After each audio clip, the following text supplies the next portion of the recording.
Out of nowhere, she gets a knock on the door.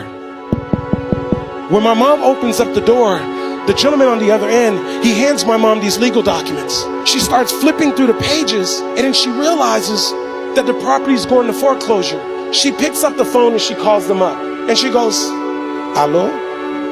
Oui, this is Marie. Yes, I received the papers in the mail. It says that the property is going to foreclosure. But I don't understand. Every month I pay the landlord on time. Every month I pay him. I don't understand why the property is going to foreclosure." The lady on the line could tell that my mom sincerely did not understand what was going on.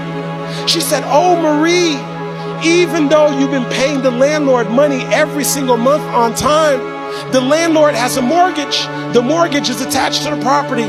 Because of that, the bank has the right to foreclose. And so, ma'am, the property is going to go to foreclosure." And so my mom asked her, "Do you think that maybe I can go to the foreclosure sale? Whoever buys the property, I will be a good tenant for them. I will stay in the property. I will pay them the rent. Please, do you think that they will let me stay?" And you know what the lady told my mom? She said, "Ma'am, it's not even worth you showing up. Whoever buys that property is not going to want to keep your little restaurant in there." So my mom was devastated. She's like, "This is how I take care of my two boys. I got all my life savings into this property." And so about 2 weeks later, my mom says, "You know what? I know that sometimes you don't just have to listen to what people tell you." My mom shows up to the foreclosure sale. She's expecting a room full of investors, but to her surprise, there's only two people there: the auctioneer and the representative from the bank. Now, before my mom could realize what's going on, the auctioneer steps up to the podium. He says, "Ladies and gentlemen, we're about to start the bidding process on 540 West Atlantic Avenue. If you're here to bid on the property, please raise your hand." And so naturally, the representative from the bank is standing over here. She raises her hand. My mom, who had no intentions on bidding on the property, doesn't even know how this thing works. My mom decided to take an act of faith and raise her hand. The auctioneer said, "Very well, we're going to start the bidding process at 30,000. Can I get a 30,000? The representative from the bank is standing here, says 30,000. My mom's still in the game. No money. 35,000. It gets over here to the bankers. That banker says 36,000. This goes on and on. Now they're in the 40s. Now they're in the 50s. Now they're in the 60s. Now they're in the 70s. It gets over here to the bankers. That banker says 76,000. Now my mom's like, "I might as well have some fun. I don't have any money anyway. We must be playing with some Monopoly money." And so my mom, attitude and all, my mom goes, 76,500. The representative from the bank is standing here with a clip pad. She picks up the clip pad and she says nothing. The auctioneer's got to keep the process going. He goes 76,500 going once, no answer.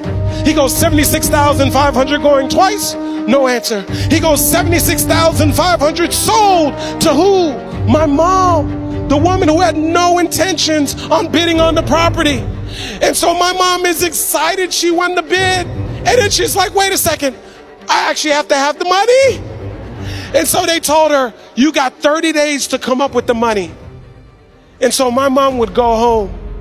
She'd pull out a notepad and she'd start writing down the names of all of her friends and all of her family members, one by one.